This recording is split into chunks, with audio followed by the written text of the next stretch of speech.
María Paula Saavedra, soy bioingeniera, egresada de la Universidad Nacional de Entre Ríos en Argentina, y les traigo este proyecto titulado Efecto de la estimación del centro articular de la cadera en el análisis clínico de la marcha.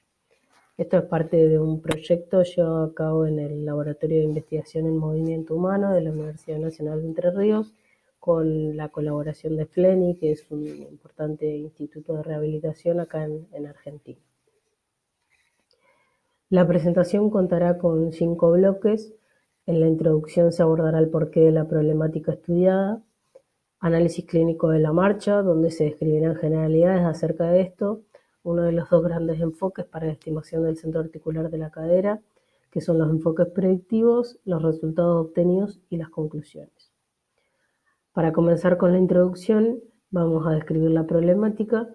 Primero debemos centrarnos en un laboratorio de marcha, como se ve en la imagen, que permite estudiar la manera en que camina una persona o analizar algún movimiento que nos interese. Los laboratorios de marcha generalmente tienen cámaras infrarrojas, sensores de electromiografía y plataformas de fuerza. Las cámaras lo que permiten es proyectar una luz infrarroja que es captada por marcadores reflectivos. Estos marcadores se colocan en hitos anatómicos de la persona que estamos estudiando y las cámaras, luego de que la luz refleja en esos marcadores, las vuelve a captar y de esta manera podemos conocer con una gran precisión la posición espacial de cada uno de estos marcadores en cualquier instante de tiempo. Los sensores de electromiografía nos permiten obtener información acerca de la actividad muscular y las plataformas de fuerza medir la reacción que hacemos en el piso cuando pisamos. Con toda esta información podemos estudiar el movimiento de una persona. En esta imagen se ve un sistema de captura comercial que para interpretar esta información que nos brindan las cámaras utilizan ecuaciones de regresión lineal y parámetros antropométricos para estimar el centro articular de la cadera. Estas ecuaciones generalmente están diseñadas sobre bases de datos de adultos sin patologías motrices.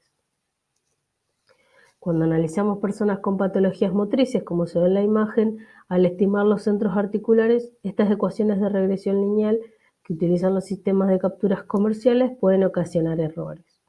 Estos errores pueden generar recomendaciones o interpretaciones erróneas en la práctica clínica. En esta imagen a la izquierda vemos una persona con patologías motrices y a la derecha un modelo musculoesquelético de esta persona construido a partir de la información que obtenemos en el laboratorio de marcha. Los modelos musculoesqueléticos son algunas de las técnicas que actualmente se utilizan para obtener información extra a la hora de estudiar la marcha, pero si bien son muy utilizados en los ámbitos de investigación, no son tan comunes en los laboratorios de marcha. Actualmente no existe un consenso acerca de cuál es la mejor manera para estimar el centro articular de la cadera en la práctica clínica. Por lo tanto, a la hora de estudiar la marcha, esto aparece como una importante fuente de error. Entonces, para abordar esto nos planteamos como objetivo general estudiar las herramientas de modelado computacional para potenciar las prestaciones que brinda el análisis clínico de la marcha en el tratamiento de sujetos con alteraciones motrices y como objetivo particular para este proyecto estudiar y evaluar diferentes modelos computacionales de enfoques predictivos comúnmente utilizados en los modelos de marcha convencional disponibles en los sistemas de captura de movimiento comerciales para estimar el centro articular de la cadera. Ahora voy a hablar sobre el análisis clínico de la marcha. Primero se definirán algunos conceptos y para poder entender cómo se estudia la marcha. Si lo pensamos, caminar es un proceso cíclico que cuenta con 2 requisitos básicos que son el movimiento de uno de los pies de una posición a la otra y las fuerzas de reacción que permiten que el cuerpo se sostenga, que son aplicadas a través de los pies. En personas sin patologías motrices es razonable pensar que los ciclos de marcha son casi iguales.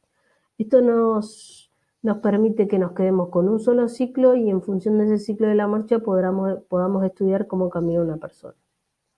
En primer lugar, vamos a hablar de las fases del ciclo de la marcha. En este ciclo, si nos concentramos en un solo pie, podemos dividir a la marcha en 2 grandes fases, que son la fase de apoyo y la fase de balanceo. La fase de apoyo ocurre cuando el pie entra en contacto con el suelo y a su vez se puede dividir en 3 partes que son el primer doble apoyo cuando ambos pies se encuentran tocando el suelo, el apoyo simple cuando uno solo de los pies toca el suelo y el segundo doble apoyo cuando ambos pies tocan el suelo. La fase de balanceo ocurre cuando el pie se encuentra en el aire y generalmente en personas sin patologías motrices podemos decir que la fase de apoyo dura aproximadamente un 60% del ciclo de la marcha y la fase de balanceo un 40% del ciclo de la marcha. Además, dentro de estas fases podemos distinguir eventos. Los eventos del ciclo de la marcha para la fase de apoyo podemos distinguir 5 eventos que son el contacto inicial cuando el pie toca el suelo, que generalmente en personas sin patologías motrices se da con el talón, el pie plano cuando se descarga todo el peso del cuerpo sobre un solo pie, el apoyo medio cuando el pie que se encuentra en fase de balanceo pasa por delante del pie que se encuentra apoyado, y el despegue del pie, que generalmente en personas sin patologías motrices ocurre primero el despegue del talón y luego el despegue de la punta del pie. Para la fase de balanceo podemos distinguir 3 eventos. La aceleración, que comienza cuando el pie deja el suelo y comienza a avanzar hacia adelante. El balance medio, que ocurre cuando el pie que se encuentra en fase de balanceo pasa por delante del pie que se encuentra apoyado. Y la desaceleración, que ocurre cuando el pie comienza a disminuir la velocidad para prepararse para el siguiente ciclo. Para estudiar estas fases y estos eventos de marcha se creó un modelo de marcha convencional. Este modelo de marcha convencional establece ciertas características. En primer lugar, define al cuerpo en 7 segmentos rígidos que son la pelvis, los muslos, las piernas y los pies. Estos segmentos se relacionan entre sí por articulaciones. En el caso de la cadera, la articulación de la cadera relaciona el segmento de la pelvis y los segmentos del muslo. La posición de cada articulación se define dentro de su segmento proximal y se utiliza para definir su segmento distal. Por lo tanto, el centro articular de la cadera se define dentro del segmento de la pelvis y se utiliza para definir el segmento del muslo. Estos segmentos se definen a partir de las posiciones de los marcadores. Entonces, para definir anatómicamente los segmentos, se utilizan como mínimo 3 marcadores, donde lo que se busca es representar un triángulo. Este triángulo se construye definiendo un segmento principal y un punto que completa el triángulo. Para el caso de la pelvis, en color gris podemos ver el triángulo. Definimos el eje principal como la línea que une las dos espinas ilíacas anterosuperiores. Y el punto del triángulo está dado por el punto medio entre las dos espinas ilíacas posterosuperiores. Para el caso del fémur, que define el segmento del muslo, podemos definir la línea principal como la línea que une el centro articular de la cadera con el centro articular de la rodilla y el triángulo se completa con el epicóndilo lateral del fémur. Para el caso de la tibia, podemos definir la línea principal que une el centro articular de la rodilla con el centro articular del tobillo y el punto que completa el triángulo es el maléolo lateral. Para el caso del pie, como cuando se creó este modelo de marcha convencional no existía tecnología suficiente para que se puedan distinguir 3 puntos en una superficie tan pequeña como el pie, simplemente se definió un eje principal que va desde la cara posterior del hueso calcáneo hasta el segundo metatarsiano. Es importante que cuando definamos este eje principal lo definamos como una línea paralela al piso. En esta imagen se muestra un conjunto de marcadores que representa el modelo de marcha convencional, donde tanto para el muslo como para el segmento de la pierna podemos ver que el eje principal se encuentra representado por una barra que en su extremo posee un marcador. La ventaja que nos dan estas barras es que permiten que ese triángulo que nos define el segmento sea de mayor tamaño y con eso podemos disminuir los errores debido a la colocación de los marcadores. La desventaja que poseen estas barras es que generalmente introducen mayores oscilaciones que los marcadores superficiales. Actualmente para este modelo de marcha convencional existen alternativas y para esto se consideran modelos con 6 grados de libertad, donde se supone que cada segmento es independiente para moverse respecto de los demás. Para cada articulación se pueden definir 3 ángulos articulares y 3 traslaciones. Como necesitamos por lo menos 3 marcadores para cada segmento, se propone el uso de clústeres. Los clústeres, como se ven en esta imagen representando el segmento del muslo y el segmento de la pierna, no requieren una ubicación exacta y no se mueven respecto del segmento que representan, y tienen la ventaja de que reducen los errores debido a los tejidos blandos. Ahora que conocemos cómo caracterizar el ciclo de la marcha y con qué herramientas obtener información, necesitamos de la cinemática para poder estudiar cómo se mueve el cuerpo. La cinemática describe la forma en que se mueve el cuerpo sin tener en cuenta las fuerzas que generan estos movimientos. En la práctica, la mayoría de los análisis clínicos de la marcha se basan en la interpretación de los ángulos articulares. Como dijimos antes, cada segmento es libre tanto para rotar como para trasladarse independientemente de los otros segmentos, por los 6 grados de libertad que nombramos.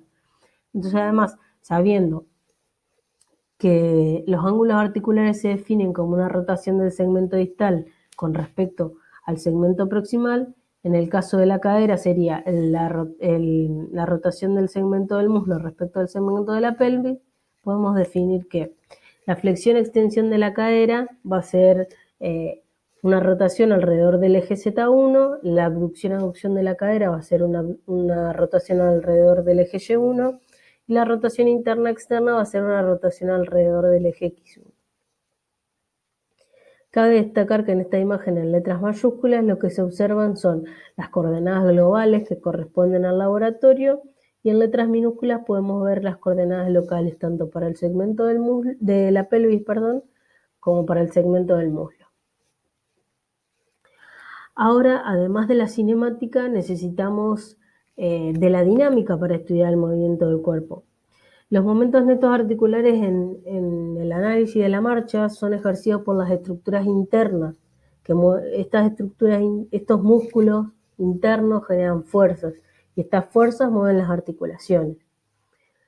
Nosotros no podemos saber el momento particular de cada grupo muscular, pero sí podemos, a través de la dinámica inversa, conocer los momentos de las articulaciones.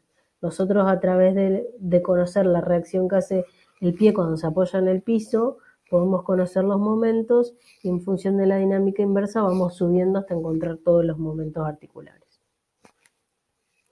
Para esto nos valemos de esta ecuación, que no es más que la clásica ecuación de Newton de fuerza igual a masa por aceleración, pero aplicada en términos biomecánicos. Ahora bien, necesitamos también para el análisis de la marcha de la normalización.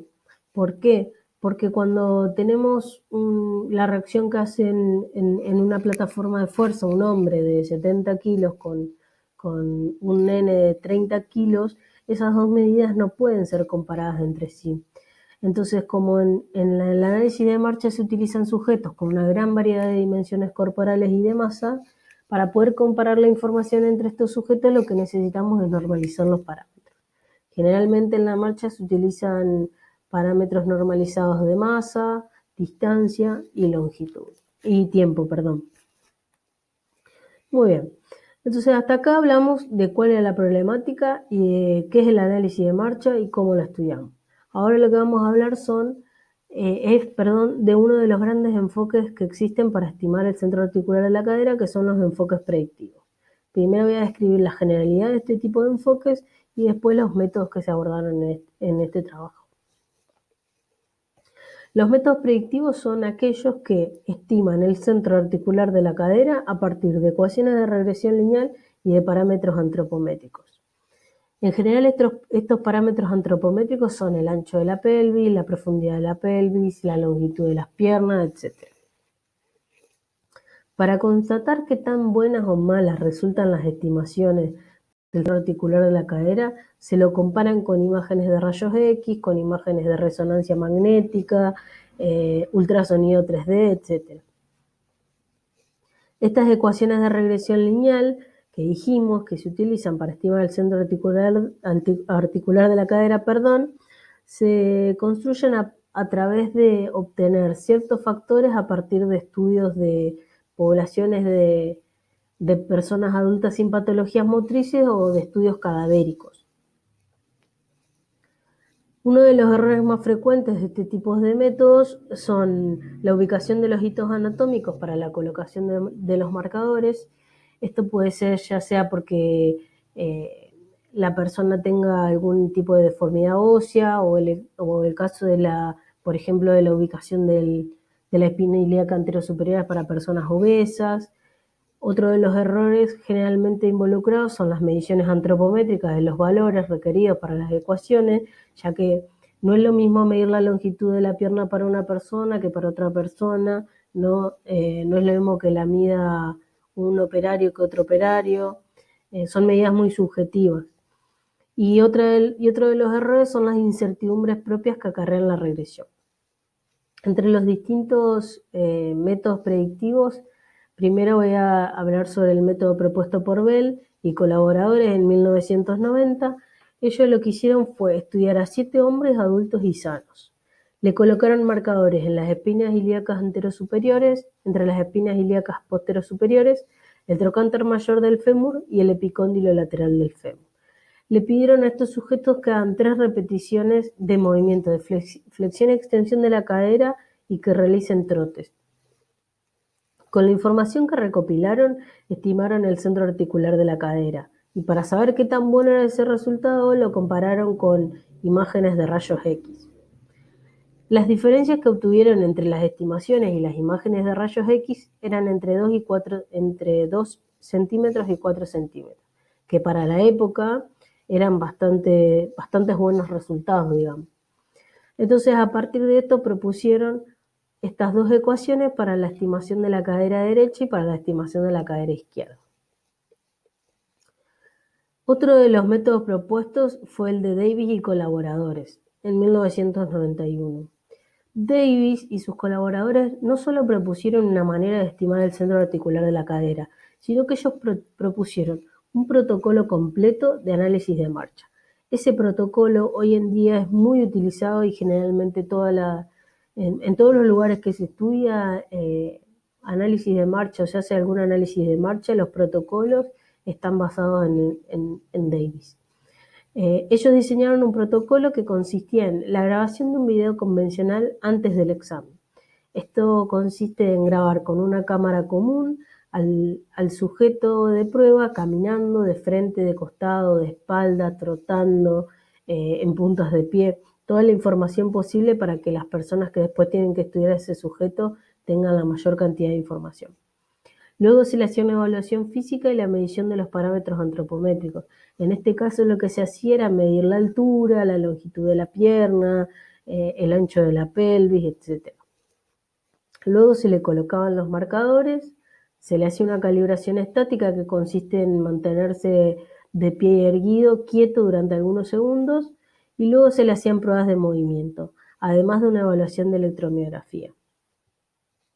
Davis y colaboradores propusieron el siguiente set de marcadores que era bastante similar al modelo de marcha convencional, incluyendo algunos marcadores como por ejemplo estos marcadores de los hombros. Entonces ellos propusieron estas ecuaciones para la estimación del centro articular de la cadera, donde a partir de 25 estudios radiológicos determinaron las constantes involucradas en las ecuaciones. Como se puede ver a continuación, en este caso, los parámetros antropométricos involucrados son el ancho de la pelvis, la profundidad de la pelvis, y la longitud de la pierna a través del parámetro C. Ahora vamos a ver otro método propuesto por Harrington y colaboradores. Ellos analizaron adultos sanos, niños y niños con parálisis cerebral. O sea que tuvieron en cuenta tanto personas sin patologías motrices y personas con patologías motrices. Para comparar qué tan buenas eran sus estimaciones, utilizaron resonancia magnética nuclear como gol estándar. De sus estudios pudieron demostrar algo muy importante, que es razonable generalizar las ecuaciones de predicción de cadera tanto en adultos como en niños, así como en pacientes con parálisis cerebral y pacientes sanos. Además encontraron que las estimaciones podrían mejorarse hasta en 7 milímetros dependiendo del método que se utilizaba para la colocación de los marcadores y de las direcciones que se consideraban. Este error tan pequeño lo encontraron al colocar marcadores en hitos anatómicos que eran determinados mediante imágenes médicas. Entonces, para estimar el centro articular de la cadera, propusieron dos maneras a partir de diferentes parámetros antropométricos. En primer lugar, la variante de Harrington 1, que es esta, y la variante de Harrington 2. La variante de Harrington 1 utiliza el ancho de la pelvis y la profundidad de la pelvis. Y la variante de Harrington 2, el ancho de la pelvis, la profundidad de la pelvis y la longitud de la pierna. Como resumen acerca de estos métodos predictivos, podemos decir que el método propuesto por Davis es el más utilizado en la actualidad clínica. Los métodos propuestos por Harrington arrojan los mejores resultados entre los métodos predictivos, encontrándose un error en las estimaciones de entre 14 a 17 milímetros. Además, si identificamos los hitos anatómicos a través de imágenes médicas, Harrington puede reducir los errores hasta 9,3 milímetros. Otra de las ventajas que presentan las variantes de Harrington es que las ecuaciones se comportan de manera aceptable para una gran variedad de sujetos de pruebas, patológicos o no patológicos, niños y adultos. Ahora vamos a ver de qué manera se estudian estos métodos predictivos. Para este caso, se utilizó una base de datos de 8 sujetos sin patologías motrices en igualdad de condiciones que se registraron en el Laboratorio de Análisis de Marcha y Movimiento de Flenny. Se registraron 6 hombres y 2 mujeres, se realizó una sola sesión donde se le hacía una calibración estática, que es mantenerse parado y quieto durante unos segundos, y 6 registros de marcha a velocidad autoseleccionada. Ahora bien, para evaluar estos métodos predictivos, en primer lugar, debemos tener en cuenta que están sujetos a errores debido a la medición en los parámetros antropométricos. Además, recordando que las variantes del método propuesto por Harrington eran los más precisos entre los enfoques predictivos, lo que se propuso fue realizar un análisis de sensibilidad estudiando el comportamiento de las estimaciones ante variaciones en los parámetros antropométricos involucrados. Para esto se introdujeron perturbaciones simples en las dos variantes del método propuesto por Harrington y se calcularon los momentos articulares. Las perturbaciones introducidas fueron entre menos 40 y más 40% del valor nominal, con pasos de a 10%. Entonces, para cuantificar esta sensibilidad del modelo ante la perturbación de cada parámetro, se utilizó una ecuación propuesta por Wesseling, donde M representa el momento articular obtenido durante todo el ciclo de la marcha cuando se perturba el parámetro P1 con más menos delta P1. Entonces, para estudiar la variante de Harrington 1, primero hay que tener en cuenta que se analiza el ancho de la pelvis y la profundidad de la pelvis. En estas imágenes podemos observar los 3 momentos netos articulares, flexión-extensión, abducción-aducción, y rotación interno-externa, en función del ciclo de la marcha. Las primeras 3 gráficas de arriba corresponden a la perturbación del ancho de la pelvis y las 3 imágenes de abajo a la perturbación de la profundidad de la pelvis. Y en colores podemos ver los momentos articulares en cada una de las variaciones de las perturbaciones. Entonces, para el ancho de la pelvis podemos decir que la mayor variación se observa en la fase de apoyo, que recordamos que es el primer 60% del ciclo de la marcha, como se puede ver acá, acá y acá. Y cuando el parámetro perturbado es la profundidad de la pelvis, tanto para la flexión-extensión como para la rotación interna-externa, se observa mayor variación en la fase de apoyo, y para la abducción-aducción prácticamente no se observan variaciones. En general podemos decir que la mayor variación estuvo en el movimiento de abducción-aducción para el ancho de la pelvis, que es esta imagen, y en el momento de flexión-extensión para la profundidad de la pelvis. Ahora bien, para la variante de Harrington 2, los parámetros antropométricos que se tienen en cuenta son el ancho de la pelvis, la profundidad de la pelvis y la longitud de la pierna. Nuevamente en estas gráficas podemos ver los 3 momentos netos articulares y las 3 variables perturbadas. Cuando se perturba el ancho de la pelvis, nuevamente se pueden observar mayores variaciones durante la fase de apoyo. Cuando el parámetro perturbado es la profundidad de la pelvis, de vuelta se observan mayores variaciones durante la fase de apoyo, y cuando el parámetro perturbado es la longitud de la pierna, para el momento de flexión-extensión se observan variaciones en la fase de apoyo y para los otros momentos las variaciones son prácticamente nulas. En general, para todos los movimientos, el parámetro antropométrico que presenta mayores variaciones ante las perturbaciones de la profundidad de la pelvis y más acentuado durante la fase de apoyo que la fase de balanceo. Ahora lo que veremos es la sensibilidad para los tres movimientos de la cadera ante perturbaciones en los parámetros. En color verde vamos a poder observar el método de Harrington 1 y en color azul el método de Harrington 2. Cuando se perturba el ancho de la pelvis, podemos ver que es mayor la sensibilidad para el método de Harrington 1 en color verde. Cuando es perturbada la profundidad de la pelvis, podemos ver que para flexión-extensión la sensibilidad es prácticamente la misma y para el abducción-aducción y rotación interna-externa hay mayor sensibilidad en la variante de Harrington 2 que está en color azul.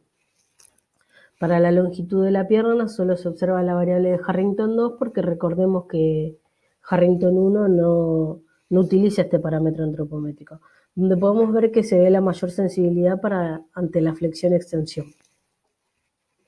En general, lo que podemos decir es que la variable más sensible a perturbaciones es la profundidad de la pelvis, donde afecta, ¿esto qué significa? Que cuando cometemos un error en la medición de la profundidad de la pelvis, esto afecta en gran medida la estimación del centro reticular de la cadera.